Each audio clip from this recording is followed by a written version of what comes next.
La douleur de ce que j'ai vécu n'était pas un cadeau, mais ce qui en est ressorti était un cadeau car maintenant, je suis en position de parler aux gens qui se sentent invisibles. Imaginez qu'on vous dise par la personne censée vous aimer le plus que vous n'avez jamais été désiré. L'invitée du jour, Nona Jones, a survécu à une vie que peu auraient surmontée. À seulement 5 ans, son innocence lui a été volée par quelqu'un de proche. Mais Nona est là pour raconter son histoire de triomphe, pas de tragédie. Le rejet est douloureux, mais il peut receler un cadeau si nous l'explorons. J'ai travaillé chez Facebook pendant près de 6 ans. Les gens me demandaient comment j'y étais arrivée. C'est grâce au rejet après avoir rencontré mon patron. Je lui ai remis ma lettre de démission. Notre entretien s'est terminé à 14h05. Mon téléphone portable sonne. J'ai répondu. Elle a dit « Hey, j'appelle de Facebook ». Cela ne s'est pas produit avant que je ne démissionne. Avec chaque pas, elle défiait la douleur, transformant ses cicatrices en une source de force et de résilience.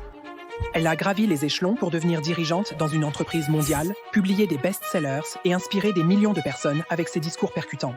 Je crois que l'inconfort est une condition préalable nécessaire au changement. Le cadeau du rejet est vraiment un message d'espoir.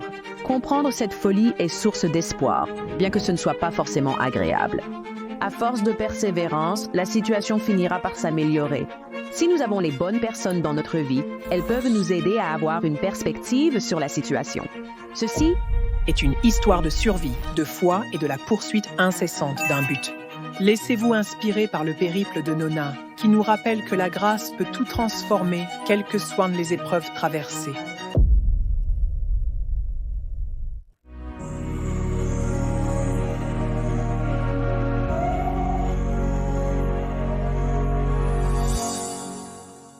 Nona, je suis enchanté de t'avoir ici, on va bien s'amuser. Je voudrais commencer par une citation qui, je pense, encapsule vraiment, je suppose, le thème principal de votre travail, du livre.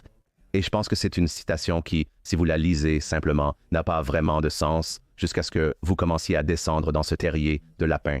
Le rejet est un cadeau qui peut vous aider à bâtir la résilience, le caractère et le succès.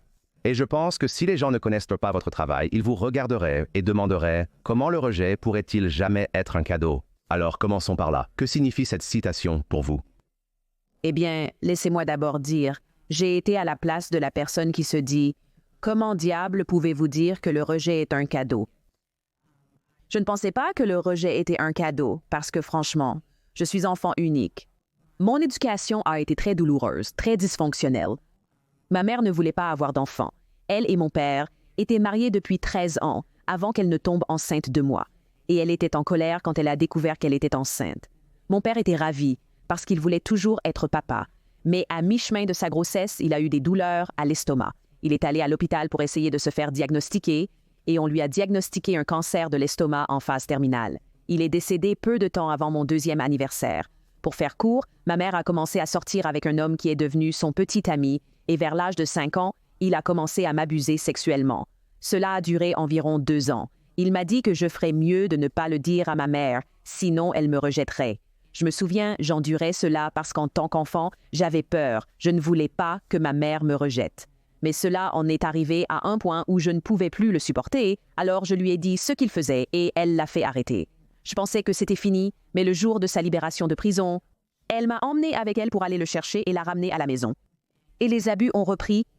À partir de ce moment, elle est devenue physiquement et verbalement abusive. Et donc voilà où je me trouve en tant qu'enfant où je n'ai aucune échappatoire. Ainsi, à 9 et 11 ans, j'ai tenté de me suicider. Ma mère me disait souvent qu'elle regrettait de m'avoir eu et que j'étais un fardeau pour elle.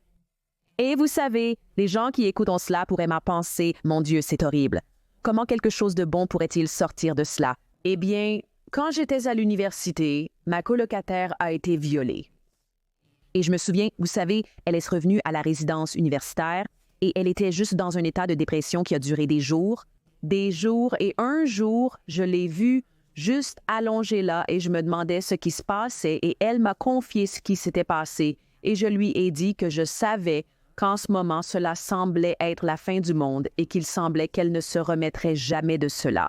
Et j'ai dit, je sais qu'en ce moment, c'est extrêmement douloureux. Mais ensuite, j'ai commencé à lui raconter mon histoire. Malgré les obstacles, j'ai réussi à décrocher une bourse d'études complète pour aller à l'université. Et il y avait comme une lueur d'espoir dans ses yeux qui me faisait comprendre que le fait d'être vulnérable sur ce qui m'était arrivé était en fait un moment de prise de conscience pour elle, que le mieux était possible, que la guérison était possible. Et à partir de ce moment-là, j'ai commencé à partager mon histoire et je la partage depuis des décennies maintenant. Et des milliers de personnes se sont reconnues dans mon histoire. Et donc je partage tout cela pour dire que ce que j'ai vécu, la douleur de ce que j'ai vécu, n'était pas un cadeau, mais ce qui en est ressorti était un cadeau, car maintenant je suis en position de parler à des personnes qui se sentent invisibles. Des personnes qui ont traversé certaines des dévastations les plus douloureuses de leur vie et qui ont l'impression d'être les seules, et je suis capable de leur donner une voix. Et pour moi et pour eux, c'est un cadeau, donc je crois que le rejet est enveloppé de douleur. Mais il y a un cadeau à l'intérieur si nous l'explorons simplement.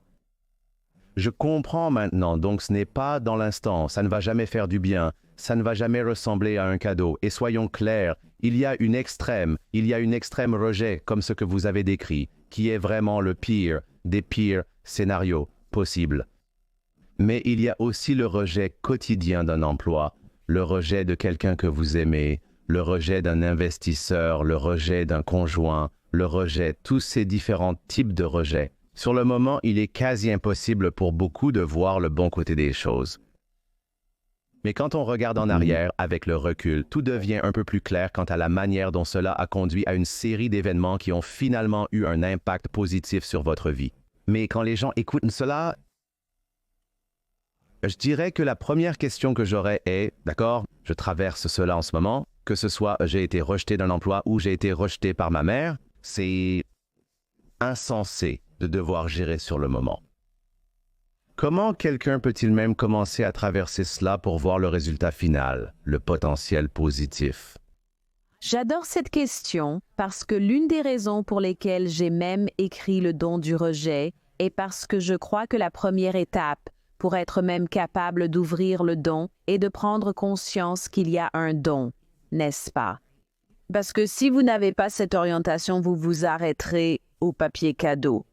Vous cesserez d'être abandonné, humilié, licencié, blâmé, négligé et indésirable. Vous vous arrêterez là, mais une fois que vous reconnaissez que, d'accord, cette chose s'est produite, je ressens la douleur, mais il y a un cadeau à l'intérieur. Il y a une leçon dans cela qui m'apprendra sur moi-même, qui m'apprendra même sur l'autre personne, qui m'apprendra sur cette situation. Maintenant, vous changez un peu votre posture de victime de rejet pour devenir un étudiant. Maintenant, je peux apprendre de cela. Il y a quelque chose ici que je veux apprendre, je veux grandir. Et donc, je pense que c'est la première étape parce que lorsque vous avez cette orientation, comme disons que vous savez, je vais vous dire, beaucoup de gens me demandent, j'ai travaillé chez Facebook pendant presque 6 ans et les gens m'ont demandé, comment avez-vous fini par travailler chez Facebook? Eh bien, c'est à cause du rejet. Avant Facebook, j'étais au niveau de directeur général d'une grande organisation à but non lucratif. J'aimais ce que je faisais, comme si je me réveillais chaque jour, simplement revigoré par la mission. Et j'avais des collègues qui ne m'aimaient pas. Ils ont commencé à semer la discorde et à me saper, allant même jusqu'à voir mon patron, le président directeur général. Il disait des choses comme « Oh, Nona essaie de construire son propre royaume », car une partie de mes responsabilités étaient nos affaires législatives fédérales. J'étais à la Maison-Blanche, comme d'habitude. Il pensait qu'elle tentait de bâtir son propre royaume. L'ambiance au travail est devenue très inconfortable lorsqu'ils ont commencé à semer ces graines de discorde. D'accord. Et donc, vous savez, je suis une personne de foi. J'ai prié à propos de la situation et j'étais juste comme « D'accord, Seigneur, donne-moi la sagesse. » Genre, que devrais-je faire ensuite? Et ce que j'ai entendu dans mon esprit, c'est que cette mission est terminée. Et Scott, la raison pour laquelle c'est si fou, c'est que je pensais que je resterais dans ce travail pour le reste de ma vie. J'aimais tellement ça que je pensais, oh, encore au moins 20 ans. Eh bien, je me disais, d'accord, eh bien, si cette mission est terminée, que dois-je faire ensuite? C'était en avril de 2017. J'ai entendu le Seigneur et l'Esprit me dire de démissionner à la fin de l'année fiscale, le 30 juin 2017, soit 2 mois plus tard. Pas de plan B, je rencontre mon patron. Je lui remets ma démission. Elle me demande où je vais, disant qu'elle doit informer le conseil. Elle essaie de me convaincre de rester, me proposant plus d'argent et me demandant ce dont j'ai besoin. J'ai refusé, expliquant que je devais explorer d'autres opportunités. J'ai fini de parler avec elle à 1h40 de l'après-midi. C'est le vendredi 30 juin 2017. J'ai fini de parler avec elle à 1h40. Je monte dans ma voiture. Je rentre chez moi à 2h05. Mon téléphone affiche San Francisco. Je croyais que c'était un démarcheur. Alors je n'allais pas répondre, mais j'ai entendu dans mon esprit « Prends l'appel ». Alors j'ai décroché le téléphone. Cette femme dit « Bonjour, est-ce Nona Jones ?» J'ai dit « Ouais, elle a dit qu'elle appelait de Facebook. » Et j'étais genre « Facebook n'appelle pas les gens. Qui est-ce ?» Quel genre d'escroc essaie de me contacter? Littéralement, je suis genre « C'est presque comme dire que j'appelle de TikTok comme quoi. » Alors elle dit qu'elle appelle de Facebook et je suis juste genre « Je ne te crois pas », mais elle a dit « Oui, non, vraiment. » Je le suis, elle a dit « Je ne sais pas si tu as regardé les nouvelles, mais Mark vient de changer la mission de l'entreprise pour se concentrer sur la construction de la communauté. » Nous avons été étonnés de découvrir que la plus grande communauté mondiale est celle de la foi. Votre nom nous a été recommandé pour nous aider à élaborer une stratégie afin de servir cette communauté. Je croyais qu'il créait un comité consultatif. Alors j'ai simplement dit « Envoyez-moi des informations. Je les lirai quand j'arriverai à mes emails. » Et j'ai vérifié mes emails quelques heures plus tard et il y a un lien vers une description de poste. Mais voici le truc. Cela ne s'est même pas produit avant que je ne démissionne. Et je n'ai même pas pensé à démissionner avant d'avoir connu le rejet. Si je n'avais pas connu le rejet de mes collègues, je vous le promets, je ne serais jamais partie. Je me fiche de combien d'argent quelqu'un aurait été prêt à me payer parce que j'aimais ce que je faisais. Et donc je partage cette histoire parce que sur le moment, la douleur n'est pas un cadeau. Mais si vous pouvez orienter votre esprit vers la compréhension que, attendez, il y avait un cadeau dans tout cela. Il ne me reste plus qu'à trouver de quel cadeau il s'agit. Et je dois explorer la situation et ce qu'elle peut m'apprendre. En regardant en arrière cette séquence d'événements, vous avez mentionné quelque chose d'intéressant. Vous vous sentiez très spirituel. Vous avez vraiment demandé à Dieu quoi faire et vous avez obtenu une réponse et cette réponse a abouti à un résultat vraiment positif. Mais si je pense aux personnes qui subissent des rejets dans leur travail, dans leurs relations, je ne pense pas vraiment, je pense plus souvent qu'autrement, les gens ne quittent pas la situation et les gens restent dans le rejet. Et le rejet peut être un cadeau, mais jusqu'à un certain point. Alors pour quelqu'un qui est dans un emploi où il est constamment rejeté ou dans une relation où son conjoint le trompe ou quelle que soit la circonstance, quel est le conseil? Quel est le guide pour cette personne pour comprendre quand le rejet a atteint un point où il faut vraiment passer à autre chose ou faire quelque chose de différent? Parce que je ne pense pas que 9 personnes sur 10 auraient fait ce que vous avez fait dans cette situation. Si les gens étaient licenciés, ils partaient. Mais je ne pense pas que beaucoup de gens quittent les situations toxiques de leur propre gré. Oui, tu as tout à fait raison. Eh bien, l'un des cadeaux que je crois que le rejet nous donne, c'est qu'il révèle le rôle des gens dans notre destin. Et ce que je veux dire par là, c'est qu'il y a 2 types de personnes dans votre vie. D'accord, il y a ceux qui sont attachés et ceux qui sont assignés. Quand une personne est attachée à vous, elle est liée à vous tant que la relation lui est bénéfique. Tant que vous canalisez des avantages dans leur direction, ils resteront connectés à vous parce qu'ils bénéficient de vous. Mais ce qui se passe, c'est que lorsqu'une personne commence à se détacher de nous, cela peut prendre la forme d'une tromperie. Cela peut prendre la forme de votre patron ou de votre manager qui commence à changer la façon dont il interagit avec vous et cela devient vraiment inconfortable et il commence à vous exclure. Et comme vous le sentez, vous pressentez qu'il se passe quelque chose de mauvais dans la relation. Ce que cela fait, c'est que cela a tendance à déclencher notre insécurité et cela nous fait penser « Oh mon Dieu, qu'est-ce que j'ai fait de mal? Que pourrais-je faire différemment? Comment puis-je les amener à rester connectés à moi? Comment puis-je les amener à me garder dans leur bonne grâce? » Mais leur détachement n'est qu'un signe que le rôle qu'ils jouaient dans votre vie est terminé, car le rôle différent est une personne assignée. Lorsqu'une personne vous est assignée, elle est liée à vous, non pas pour ce qu'elle peut tirer de la relation, mais pour ce qu'elle peut apporter à la relation. Ce sont des personnes elles ne sont pas celles qui extraient des avantages de vous. Ce sont les personnes qui vous soutiennent, ce sont les personnes qui vous encouragent. Et ce que nous faisons, c'est que nous pouvons arriver à un endroit où nous prenons presque les personnes assignées pour acquises, de sorte que lorsque la personne attachée commence à se détacher, nous déplaçons notre énergie de la personne assignée pour essayer de garder la personne attachée connectée à nous. C'est la pire erreur à faire. Mon conseil pour quiconque vit ce détachement, que ce soit dans les relations amoureuses, familiales ou professionnelles, serait le suivant. Lorsque vous commencez à sentir qu'il y a une leçon à tirer de cela, je crois que l'inconfort est une condition préalable nécessaire au changement. Parce qu'une fois que vous commencez à être mal à l'aise dans une situation, vous devez prendre une décision. Vous pouvez soit rester mal à l'aise, soit changer de position. Et donc, ce rejet est littéralement un déclencheur vous disant que vous devez changer de position. Et oui, ça va être douloureux. Oui, ça va être difficile. Ce sera inconfortable et certains essaieront peut-être même de vous culpabiliser pour vous faire rester dans cette situation.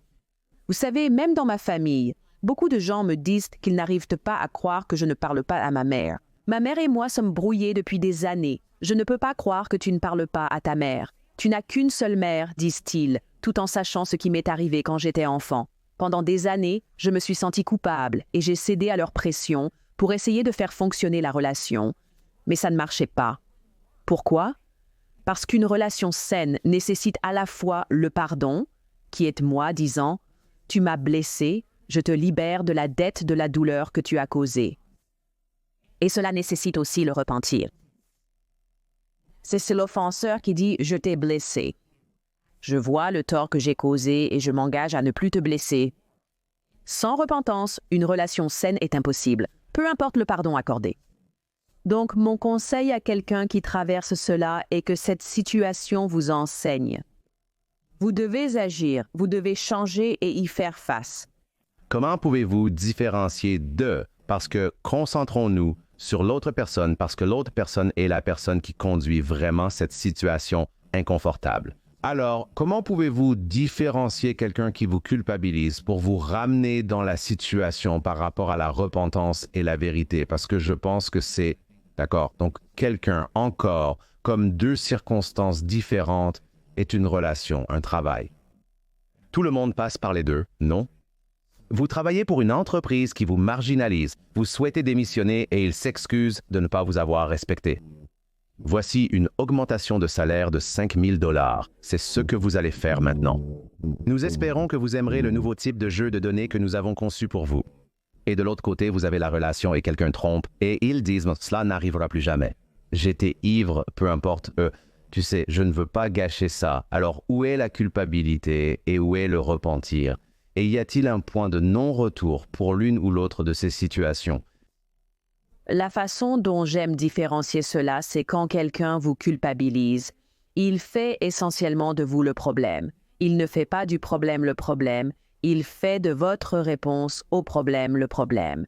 Exact. Donc, dans le cas de la personne qui vous trompe. Exact. Et ils sont comme, tu sais, je ne peux pas croire que tu ne me parlerais pas. Je ne peux pas croire que tu ne me pardonneras pas. Comme, tu sais, nous sommes dans cette relation depuis si longtemps. Comment pourrais-tu me laisser partir? Je croyais que tu m'aimais. Maintenant, ils font de ta réaction à ce qu'ils ont fait le problème au lieu de reconnaître ce qu'ils ont fait et de faire de cela le problème. C'est ainsi que tu sais quand les gens te culpabilisent. Alors sois très conscient et tu le ressentiras un peu. Je crois définitivement qu'il y a une composante émotionnelle à cela. Tu sais, quand tu es culpabilisé parce qu'il y a une tension là, c'est comme si tu devais te forcer à aller bien. C'est à ce moment-là que tu sais que les gens te font culpabiliser. Le repentir, c'est quand quelqu'un prend entièrement la responsabilité de ce qu'il a fait et met en place des mesures pour s'assurer que cela ne se reproduise plus jamais. Donc ça pourrait être, et je vais juste utiliser l'exemple de l'infidélité parce que c'est la première chose qui me vient à l'esprit. Ça pourrait être qu'une personne, tu sais, te trompe et te dise, tu sais quoi, je ne te ferai plus jamais ça, voici les codes d'accès de mon téléphone, je veux que tu te sentes complètement libre de vérifier mon téléphone, voici les codes d'accès de mon adresse email, je m'assurerai que tu saches où je suis à tout moment. Tu peux me poser n'importe quelle question que tu veux me poser sur n'importe quoi. Quand quelqu'un se repent, il reconnaît qu'il a fait l'erreur, qu'il était celui qui avait tort, et il mettra en place les mécanismes réels pour réparer le tort. Si c'est un cas, tu as mentionné, disons, au travail, ils te lancent quelques dollars et ils sont comme « Oh, cette chose s'est produite. Voici un bonus, n'est-ce pas? » mais ils ne mettent pas réellement en place l'infrastructure pour s'assurer que la situation ne se reproduise pas. Je connais des situations et j'ai réellement vécu des situations où vous avez un patron qui, vous savez, peut-être qu'ils sont mentalement abusifs, ils sont émotionnellement abusifs. Et donc, au lieu que l'entreprise rétrograde réellement le patron ou le licencie, ils le déplacent peut-être dans une autre équipe et disent simplement « Hey, tout le monde, nous nous en sommes occupés ». Non, vous ne vous en êtes pas occupé parce que cette personne n'a pas la capacité mentale et émotionnelle de diriger d'autres personnes. Il s'agit donc d'être conscient de ces nuances, car c'est une chose de mettre un pansement sur quelque chose. Résoudre le problème est une autre chose. Bien entendu, il s'agit de deux approches distinctes. Quels sont certains? Je suppose que la meilleure façon de le dire est comme des émotions ou des sentiments tabous ou des sentiments que les gens ressentent comme tabous à propos de la situation qu'ils traversent et qu'ils devraient vraiment se sentir à l'aise d'exprimer lorsqu'ils traversent l'une de ces circonstances de la situation. Est-ce la honte? Est-ce la culpabilité? Ces personnes traversent des situations difficiles. Cela va résonner avec les gens car je veux qu'ils comprennent que leurs ressentis face à ces épreuves sont tout à fait normaux. Oui, merci de poser cette question. Je pense que c'est important. Nous avons été, surtout en tant que leaders et professionnels, nous avons presque été conditionnés à ne pas ressentir, n'est-ce pas? Comme on nous a même dit que vous ne pouvez pas prendre de décisions de qualité lorsque vous êtes émotionnel. Et c'est effectivement vrai, car vos émotions peuvent affecter la façon dont vous traitez l'information et elles peuvent affecter la décision que vous prenez. Cela dit, ce que vous ne reconnaissez pas ne disparaît pas. Il change simplement de forme. Donc, si vous, par exemple, disons que vous vous sentez isolé, comme si vous découvrez que vos collègues sont allés à un événement ensemble, ils ne vous ont rien dit à ce sujet. Vous le voyez sur les réseaux sociaux et donc vous vous sentez isolé, c'est en fait une forme de rejet. Disons que vous avez travaillé avec diligence sur une affaire et qu'elle a échoué et vous vous sentez humilié, comme si vous ne vouliez même pas en parler. C'est une forme de rejet. Et jusqu'à ce que nous nommions réellement nos émotions, ce que vous ne nommez pas, vous ne pouvez pas y faire face. Et je crois personnellement que le rejet est la forme de traumatisme humain la plus courante. Donc, c'est juste sentir de la honte. Eh bien, qu'est-ce que la honte? La honte est le sentiment que je suis une erreur. Je n'ai pas fait une erreur, je suis une erreur. Quelque chose cloche en moi. Je pense que le syndrome de l'imposteur est en fait un dérivé de la honte, car c'est l'idée que je ne suis pas à ma place ici. Quelque chose ne va pas chez moi et je ne me sens pas à ma place ici. D'où vient cette idée? Elle vient du rejet. Et l'une des choses dont je parle dans le livre, c'est que le rejet est comme une piste de discussion. Et si vous y pensez, lorsque vous allez dans un musée, disons que le guide vous donne un ensemble de casques et ils disent « Hey, lorsque vous allez aux expositions, appuyez simplement sur le bouton rouge et vous entendrez une narration sur l'exposition. » Eh bien, si vous allez à une exposition et que vous appuyez sur le bouton rouge et que vous écoutez cela, puis que cela se termine, vous appuyez à nouveau sur le bouton encore et encore, il va arriver un moment où vous allez réellement mémoriser la narration, n'est-ce pas? C'est ainsi que fonctionne le rejet. Les mots qui sont prononcés sur nous, ces mots finissent par s'ancrer tellement dans notre cœur que lorsque vous n'obtenez pas la promotion, si vous vous arrêtez réellement et écoutez ce que vous pensez à des mots qui ont été semés en vous par quelqu'un d'autre. Je manque de confiance en moi et doute d'être sélectionné. C'est comme si, quoi que je fasse, je suis toujours ignoré. Cela remonte à l'époque où vous étiez sur l'aire de jeu. Et ces enfants formaient des équipes et ils vous ont laissé de côté. Exact, ces choses restent ancrées en nous. Et c'est pourquoi j'ai dit que lorsque nous ne nommons pas notre émotion et que nous ne traitons pas réellement ce que nous ressentons, cela ne disparaît pas.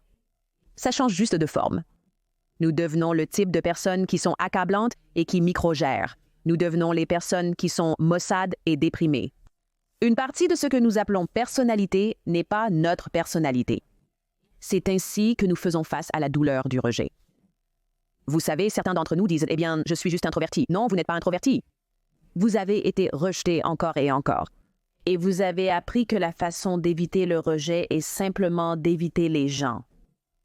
Parfois, ce que nous appelons notre personnalité n'est que notre façon de traiter notre existence. Rejeté. Et ce discours vient de « cela pourrait être un traumatisme très précoce de l'enfance ». En gros, tout ce qui se passe dans votre vie entière informe ce discours. Et puis en avançant rapidement à l'âge adulte, eh bien, cela va vous rendre moins conscient du rejet.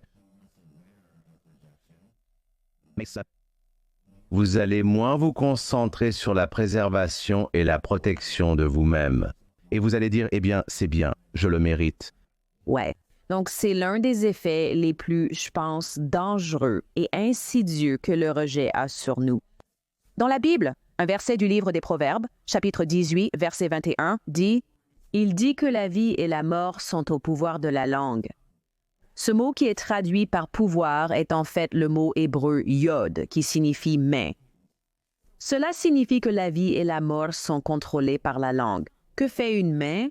Une main modèle, une main forme, une hanche construit, mais une main peut aussi détruire, comme la même main qui peint la Joconde peut prendre un couteau et poignarder quelqu'un à mort. Exact, donc à mort.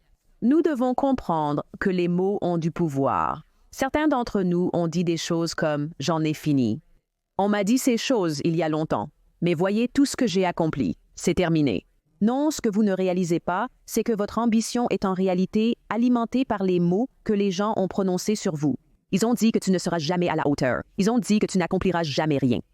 Et donc, tu poursuis constamment le succès, non pas parce que tu cours vers ton avenir, mais parce que tu fuis ton passé.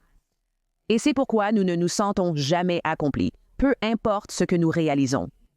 C'est comme si cela n'avait pas d'importance parce qu'il y a une blessure de rejet formatrice qui est comme un trou noir où tout le succès s'engouffre et il ne se remplit jamais. C'est pourquoi je suis si passionnée par cela, parce que je l'ai vécu. Scott, ce n'est pas quelque chose qui est simplement abstrait pour moi. Je sais ce que c'est que d'être dans le 40 moins de 40 et 30 moins de 30. Et tu sais, avoir le grand titre et les salaires et toutes les choses et se sentir comme « est-ce tout ce qu'il y a ?» Et je ne crois pas que nous avons été créés pour vivre une vie où nous ne sommes jamais satisfaits. Ouais, veut dire, c'est probablement pourquoi toi. Donc je regardais quelques interviews et tu as dit, tu as écrit ce livre pour toi à la fin de la journée. Tu as écrit ceci. C'est quelque chose dont tu avais besoin. Si tu regardes ta propre vie et que tu te sers de toi comme exemple. Donc tout ce dont nous venons de parler, ce discours qui est construit à partir de tout ce traumatisme passé, et tu as eu beaucoup de traumatisme en grandissant, comment cela s'est-il manifesté en dehors du simple fait d'être insatisfait? Comment cela s'est-il réellement manifesté dans les relations et la carrière plus tard, mais aussi comment cela s'est manifesté? Comment l'as-tu réglé, résolu, abordé, affronté? Oui. Donc, en y repensant maintenant, je suis devenue hyper ambitieuse parce que les mots qui avaient été prononcés sur moi étaient des choses comme ma mère qui disait « J'aurais aimé ne jamais t'avoir. Je n'aurais pas dû t'avoir. Des professeurs m'ont dit que je ne réussirais jamais. » J'avais des camarades de classe qui m'appelaient Miss Piggy parce que j'étais obèse morbide pendant la majeure partie de mon enfance et de ma jeunesse. Je mangeais pour essayer d'anesthésier la douleur de l'abus que je subissais. Alors j'avais tous ces mots qui étaient prononcés sur moi et j'ai essentiellement essayé d'utiliser la réussite et l'accomplissement pour faire taire les voix que j'entendais dans mon esprit. Et donc, vous savez, c'est ainsi que j'ai fini par aller à l'université avec une bourse complète. Parce que j'étais l'enfant qui ne pouvait pas être sur le tableau d'honneur assez bien, je devais être sur le tableau d'honneur complet. Je ne pouvais pas simplement être dans l'équipe de danse. Je devais être la capitaine de l'équipe de danse. Je ne pouvais pas simplement être dans l'équipe de tennis. Je devais être la première tête de série. Il y avait constamment des mots dans mon esprit me disant que tu n'es pas assez, tu n'es pas assez, tu ne seras jamais assez bien. Et donc, je combattais cela avec mon succès. Et donc, même dans ma profession, vous savez, j'ai été nommée à un poste exécutif à l'âge de 23 ans dans une entreprise du Fortune 50 parce que je travaillais constamment dur. Il n'y a jamais eu un moment où je ne travaillais pas. 1 an après mon diplôme universitaire, me voilà dans ce rôle exécutif avec des gens qui auraient pu être mes parents. Et même alors, Scott, je me souviens d'avoir été assise à une réunion du conseil et je me souviens avoir pensé « je n'ai pas ma place ici », comme si je ne devrais vraiment pas être ici, comme si je n'étais pas qualifiée pour être ici. Mais en même temps, je devais être là pour avoir l'impression de compter. Cela s'est donc manifesté dans ma profession et dans mes relations. Je me suis retrouvée avec des gars qui ne se souciaient pas du tout de moi. Mais ils me donnaient ce que j'appelle des miettes d'attention. Comme ils me donnaient, vous savez, un texto ici et là, un appel ici et là. Et cela suffisait pour que je m'accroche à eux de toutes mes forces. Parce que, encore une fois, cette blessure de rejet formatrice, elle me disait que je ne méritais pas plus. J'ai donc accepté ce qui était en dessous de ma dignité humaine. Maintenant, comment j'ai réellement réussi à sortir de cela? Juste une petite histoire. Quand j'étais au lycée, j'étais en couple avec un gars que je trouvais incroyable. C'était mon premier petit ami. Je le trouvais incroyable. Un week-end, il a proposé d'aller au cinéma. Je me suis alors fait coiffer et manucurer, prête à partir. Et 1 heure avant que nous devions partir, il a appelé et a dit qu'il avait une urgence familiale et qu'il ne pouvait pas y aller. Et j'étais tellement déçue, mais j'ai appelé quelques-uns de mes amis et j'ai dit « Hey, vous voulez aller au cinéma? » Je suis allée au cinéma avec des amis. Pendant que je faisais la queue pour les billets, j'ai regardé dans l'autre file. Et je vois mon petit ami là-bas, tenant la main d'une autre fille, et il se retourne, il me voit, et la couleur quitte son visage, n'est-ce pas? Eh bien, avancé rapidement d'environ, je ne sais pas, 15 ans, je travaille chez Facebook et un ami à moi, un ami pasteur, me contacte et il dit « Hey, j'ai besoin de ton aide pour quelque chose. J'ai un fils spirituel, un fils dans le ministère, et j'ai besoin que tu m'aides à supprimer sa page Facebook parce que les gens disent des choses vraiment méchantes sur sa page. » J'ai répondu que je n'avais jamais reçu une telle demande et que nous ne pouvions pas supprimer une page à moins qu'elle ne viole les normes de la communauté. Et j'ai dit « Envoie-moi le lien et je verrai ce que je peux faire. » Il m'envoie le lien, je clique dessus. Et la photo de mon ex-petit ami du lycée me fixe. Et j'étais genre « Qu'est-ce que c'est ça? » En défilant vers le bas, je vois des commentaires du style « Il l'a bien mérité et les tricheurs obtiennent ce qu'ils méritent. » Il a mené une double vie en se faisant passer pour un pasteur. C'est incroyable. J'ai vu « J'espère que sa femme va bien. » Alors j'ai cherché son nom sur Google. Article après article, après article, après article. Il est apparu qu'il a été assassiné par sa maîtresse, qui a également essayé de tuer sa femme. Alors il n'a jamais changé. Il n'a jamais changé. Il n'a jamais changé. Et j'ai pensé à comment pendant des années j'ai pensé « Homme, j'étais tellement blessée par ce qu'il a fait, mais j'étais finalement protégée par ce qu'il a fait. » Et c'est alors, encore une fois, que j'ai prié en tant que personne de foi. J'ai juste prié et j'étais comme « Seigneur, aide-moi à comprendre tout ça. » J'ai entendu l'Esprit dire que le rejet est un cadeau. Le rejet est un cadeau et la douleur est vraie. La douleur est réelle, mais elle contient une leçon qui vous améliorera si vous l'acceptez. C'est ainsi que j'ai pris la voie que je suis maintenant. Quand cela arrive, cela a évidemment un impact sur votre voie principale car vous commencez alors à voir des signes que le rejet est un cadeau. Mais y a-t-il du travail que quelqu'un doit faire au-delà de cela? Parce que c'est comme un choc. C'est comme une sorte d'événement éphémère et vous êtes comme « Oh merde, c'est comme un réveil, c'est bien, ces choses aident. » Mais pour quelqu'un qui a traversé une vie de traumatisme, comment réécrit-il entièrement son discours? Je pense maintenant que je suis un peu de l'autre côté de cette révélation. Je crois vraiment que cela commence par observer quel est ce discours. Parce que ce qui va devoir se passer pour même arriver à un lieu de guérison et de liberté, c'est que vous allez devoir être capable de retourner à l'endroit où la défaite a eu lieu. Vous allez devoir être capable de retourner à l'endroit où des mots ont été prononcés sur vous, où une action a été prise parce que parfois ce ne sont même pas des mots, c'est ce que les gens font, c'est le fait que votre père a choisi de partir quand vous étiez à l'école primaire, c'est le fait que cette personne que vous aimiez a choisi de partir et d'être avec quelqu'un d'autre. Ce n'est même pas ce qu'ils ont dit, c'est ce qu'ils ont fait. Alors, vous devez revenir en arrière et vous devez commencer à vous demander ce que j'ai cru à cause de ce qui a été dit ou à cause de ce qui a été fait. Et est-ce que c'est vrai? Par exemple, quand il m'a trompé, je pensais que personne ne voudrait jamais de moi. Comment quelqu'un pourrait-il jamais me vouloir? J'ai donné mon cœur à ce gars et il l'a essentiellement jeté. Personne ne voudra jamais de moi. Eh bien, il s'avère que j'ai effectivement eu d'autres relations après lui. Certaines étaient folles, mais l'une d'elles a mené à un mariage. Mon mari et moi sommes maintenant mariés depuis 20 ans. Et donc, cette idée que personne ne voudra jamais de moi n'est en fait pas vraie. Et voici la chose. Même si je ne me suis jamais mariée, c'est là que je sais qu'il y a des gens qui ne croient pas nécessairement en Dieu ou en la spiritualité ou quoi que ce soit de ce genre. Mais je veux dire ceci, j'étais une étudiante en microbiologie et sciences cellulaires à l'université. J'adore la science, j'adore les maths, je pense que j'ai pris jusqu'à Calc 5, j'adore le calcul parmi toutes les choses. C'est littéralement impossible. Il n'y a aucune loi de la physique où l'ordre descend du chaos. Pensez-y comme ça. Si un lustre tombe du plafond et s'écrase sur le sol, peu importe combien de millénaires passent, il ne va pas se reformer en un lustre ou quelque chose de beau et incroyable, n'est-ce pas?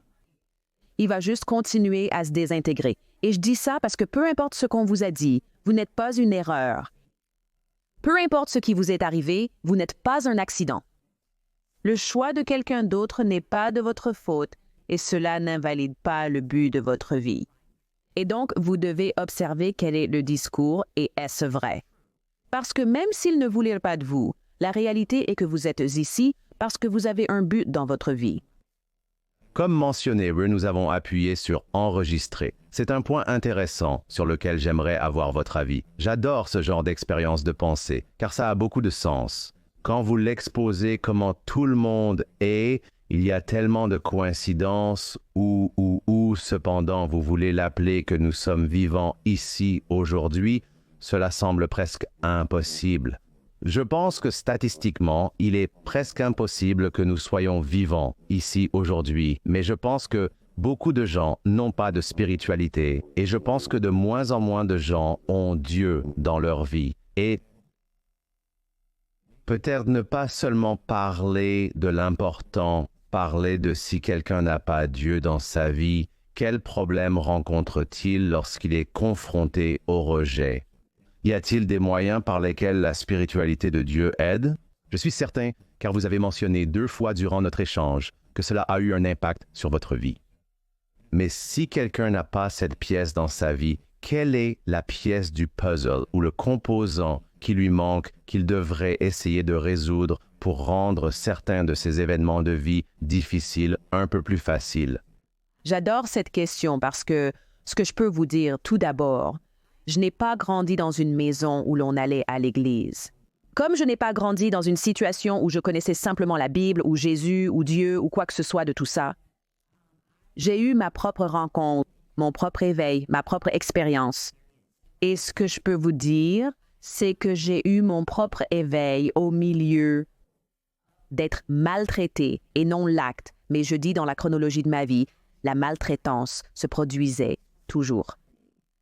Et donc, ce que cela a fait pour moi, c'est ma prise de conscience à propos de Dieu.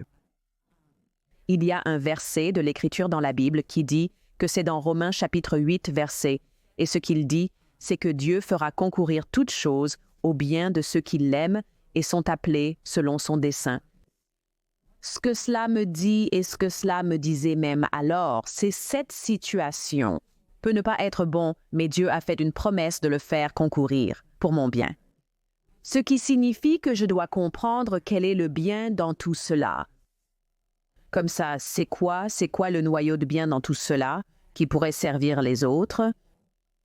Je pense que ce que fait la spiritualité et ce que fait la foi, c'est qu'elle vous donne une ancre d'espoir en l'absence de la croyance que toutes les choses travailleront ensemble pour mon bien. Vous pouvez être tellement fixé sur le mal et ce qui s'est passé que vous perdez de vue que cela finira par travailler ensemble pour mon bien. Peut-être pas aujourd'hui, ni demain, ni même l'an prochain. Je sais qu'à un moment, je regarderai en arrière sur cette situation et pourrai comprendre pourquoi cela s'est passé. Je pense à mon Dieu, je pense au rejet de ma mère. Je pense aux nombreuses fois où on m'a trompé. Je pense aux rejets professionnels comme des rejets profonds, très profonds que j'ai vécus. Et chaque expérience a contribué ensemble d'une certaine manière à mon objectif et à ma capacité à servir les autres. Et donc, même si une personne n'a pas de foi ou de spiritualité, je pense que ce dont nous avons finalement besoin, c'est de l'espoir. Le don du rejet est en réalité un message d'espoir, même si cela peut sembler fou. Comment peut-on affirmer que le rejet est un cadeau? Mais comprendre que c'est le cas est une source d'espoir. Et je tire mon espoir de ma foi en Dieu, et juste en sachant que cela peut ne pas être agréable, mais que cela finira par être bon si je continue et persévère dans cette situation. Je pense... C'était magnifique, mais le plus gros problème est le manque de foi, de spiritualité ou de Dieu. Et j'adore ça. Je n'aime pas ce concept, mais j'aime cette sorte d'expérience de pensée qui est que lorsque vous n'avez pas Dieu ou la spiritualité dans votre vie, quelque chose d'autre devient votre Dieu ou votre spiritualité. Et ça pourrait être l'argent, ça pourrait être les femmes, ça pourrait être le jeu, ça pourrait être la drogue, ça pourrait être l'alcool, ça pourrait même être le travail qui techniquement n'est pas un vice, mais qui peut être tout consommant. Et quand les choses tournent mal, aucune de ces choses ne donne vraiment d'espoir, parce qu'elles ne sont pas des choses que vous, elles ne sont pas des choses qui ressemblent exactement à ce que vous avez décrit. Ils vous promettent un avenir meilleur. Ce ne sont que des vices passagers. Et je pense que les gens, oui. Vous avez absolument raison. Nous avons tous effectivement un endroit vers lequel nous nous tournons pour espérer. Pour certains d'entre nous, et vous utilisez le mot juste, c'est comme si notre Dieu était une chose. Pour d'autres, notre Dieu est simplement nous-mêmes. Comme si nous disions « J'ai tout compris, je vais y arriver et je le ferai ». Mais il arrive un moment où vous réalisez que vous avez épuisé toutes vos ressources personnelles et que vous avez besoin de cette puissance supérieure pour pouvoir réinsuffler le sentiment que « Oui, je ne peux pas faire ça tout seul.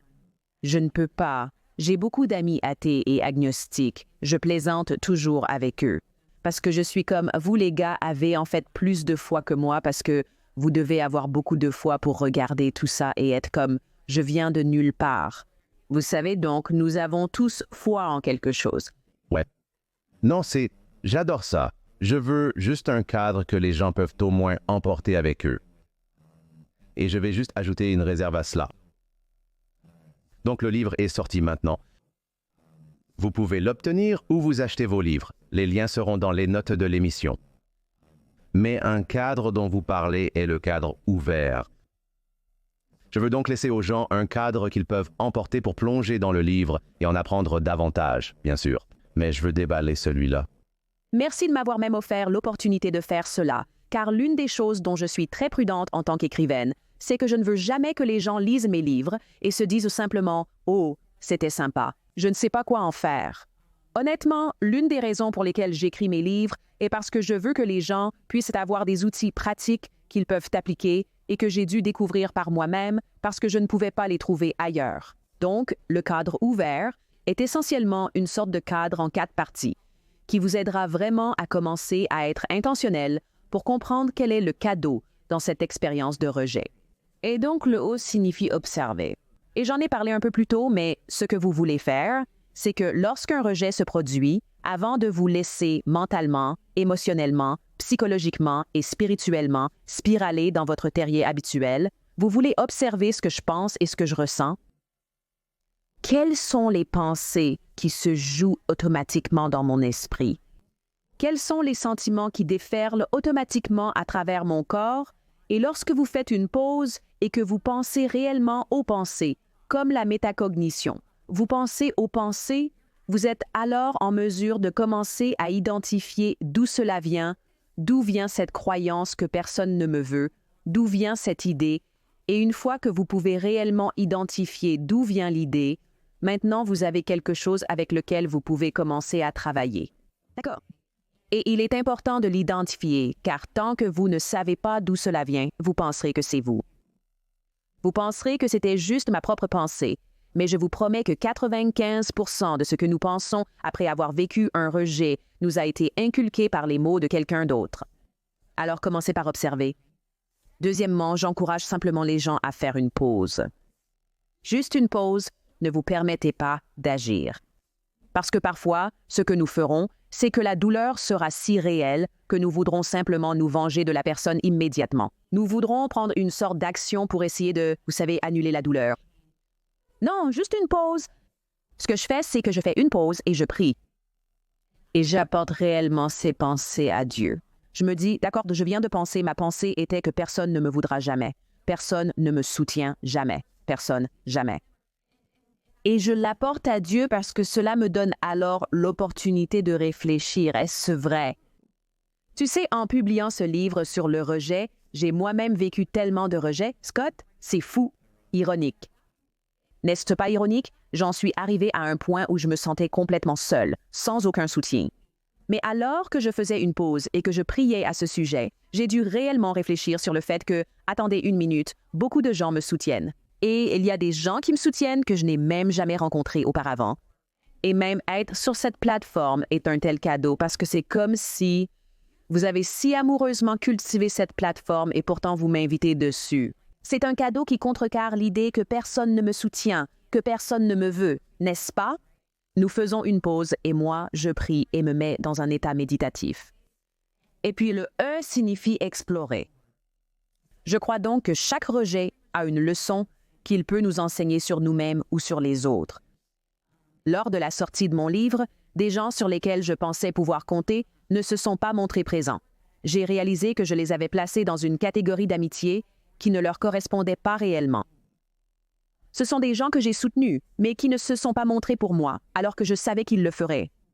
En explorant notre relation, j'ai réalisé qu'elle n'était pas où je le pensais. Alors maintenant, je ne t'en veux pas parce que tu n'es pas venu. Je réalise que je ne peux pas compter sur toi comme je le pensais. Cela change donc la nature de la relation. La dernière étape, N, signifie non. Je parle simplement de nommer votre prochaine étape. Vous avez donc observé vos pensées, identifié vos émotions, fait une pause et approfondi les leçons tirées de cette expérience. Maintenant, que allez-vous faire de ce que vous avez appris? Et comment cela va-t-il changer votre présentation? En un mot, c'est le cadre ouvert. Vous avez raison, j'entre dans plus de détails dans le livre, mais c'est pratique. C'est quelque chose que j'ai même utilisé face au rejet en publiant le livre. Et ça marche. Qu'est-ce que ce serait? Une chose à propos du rejet que les gens comprennent fondamentalement de travers, comme une croyance très répandue qui est tout simplement absolument incorrecte. Oui, je pense que les gens prennent le rejet personnellement et pensent que cela les concerne quand en réalité, ce que font les gens ne vous concerne pas. C'est à propos de leur choix. Alors nous disons, eh bien, ils ont fait cela parce que quelque chose ne va pas chez moi, alors qu'en fait ils ont fait la chose parce qu'ils ont fait la chose. En effet, plutôt que de le prendre personnellement, il faut comprendre qu'ils ont agi ainsi à cause d'eux-mêmes et non à cause de moi. Quelle croyance sur le rejet aviez-vous auparavant qui a radicalement changé, potentiellement même pendant l'écriture de ce livre? Je pensais que le rejet était comme la fin du monde. Je pensais que ne pas être invité, je pensais ne pas être inclus, je pensais qu'avoir quelqu'un que j'aimais qui m'abandonnait quand j'en avais le plus besoin, je pensais que c'était la fin du monde. Mais maintenant, je reconnais qu'il y a en fait une leçon dans toutes ces expériences et je peux réellement prendre le temps de considérer quelle est cette leçon et je peux l'appliquer à ma vie et je peux conserver mon sens de l'agence et cela peut me rendre meilleur. Quel est le rôle qu'un tiers comme un ami ou un père joue dans tout cela? Vous savez, je pense que si nous avons les bonnes personnes dans notre vie, elles peuvent nous aider à avoir une perspective sur la situation. C'est vraiment important parce que parfois, nous pouvons avoir des personnes dans notre vie qui creusent essentiellement le trou de lapin plus profondément. C'est vrai, comme si nous leur racontions ce qui s'est passé et qu'ils disent « Je ne peux pas croire que cela s'est passé. C'est tellement horrible. Non, vous avez besoin de quelqu'un dans votre vie qui va être capable d'entendre votre expérience, offrir de la sagesse, encourager, qui va vous sortir du trou de lapin et non le creuser pour vous. Donc, je pense qu'avoir quelqu'un dans votre vie qui peut traiter avec vous et vous amener à un endroit où vous pouvez réellement appliquer les apprentissages est un cadeau, par opposition à quelqu'un qui va simplement descendre dans le trou de lapin avec vous. Ce n'est pas utile. Oui, nous avons aussi des amis comme ça, ou des amis qui ne devraient pas être dans leur catégorie actuelle. Mais nous connaissons certainement des gens comme ça, oui. Avoir une place, exactement. Avoir une place. Dernière chose, vous regardez en arrière. Vous avez eu tant de saisons incroyables dans votre vie. Regardez en arrière. Vous voulez dire à votre moi de 20 ans un mot de sagesse, un conseil. Quel serait-il?